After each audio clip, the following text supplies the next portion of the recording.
Started off well, we were 79 for 1 after 10.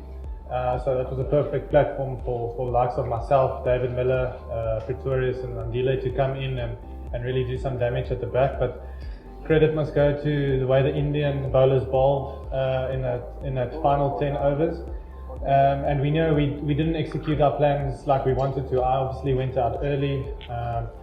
Dave got in and just got out at the wrong time, and we didn't do enough to capitalize in those last 5 overs. It was a tough wicket, it was a slow wicket, and we could see also the way the Indian team batted that the wicket wasn't a free-flowing one. So I think in hindsight 165 would have been a good score for us to get, but we were 10-15 runs short, hence they chased it with six balls down.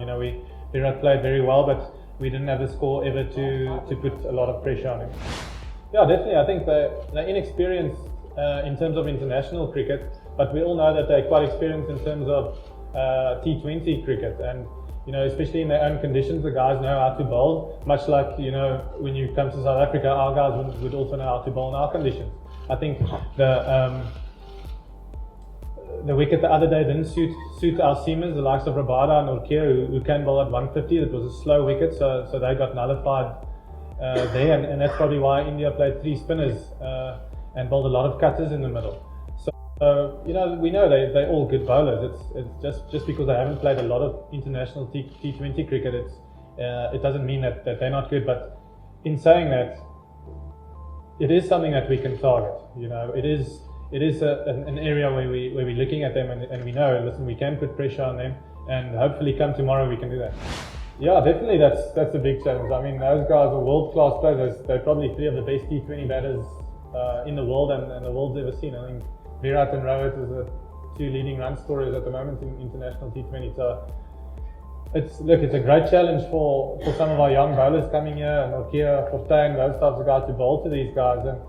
But like I said, we know what the challenges are. There's a lot of challenges coming to India, and we're honest with ourselves and saying, listen, if we're going to get a result, and if we're going to get a win, we're going to have to be at our best. We're going to have to nullify these types of players. And we got Rohit early the other night. Shikhar played well, although again we didn't have a score to really put pressure on him and Virat, which that partnership was massive. But hopefully come tomorrow we can play more like we know we can play. We can execute our plans more like we know we can, and we can get into a situation where we can put those guys under pressure.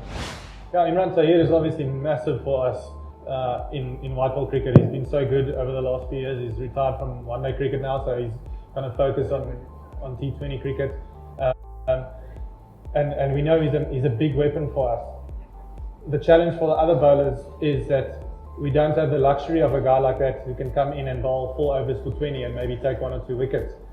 The emphasis goes on, other guys have to stand up. It's the same with guys like Dale retiring in the test and Hashim retiring. We've got to learn, the guys coming in has got to learn the lessons that those guys can pass on to us, and somebody has to stand up and fulfill those roles, because South Africa is going to play cricket against tough teams, and the guys that are in the team, the onus is on them to win games for the country. Yeah, I think under new coach Enoch Nkwe, the emphasis has been we've got a young squad now, but we're coming here to win, and we're coming here to compete in the traditional South African way. We train hard, we play hard, and even though we've got young players in the squad, we're not gonna stand back for anyone, and that's the emphasis. If the results go your way or not, that sometimes on the day you're not sure what's going to happen. But we came here, we knew it's going to be tough. India's obviously one of the strongest teams in the world, and we're embracing that challenge. Unfortunately, the first game rained out, and we got one more chance to level the series here.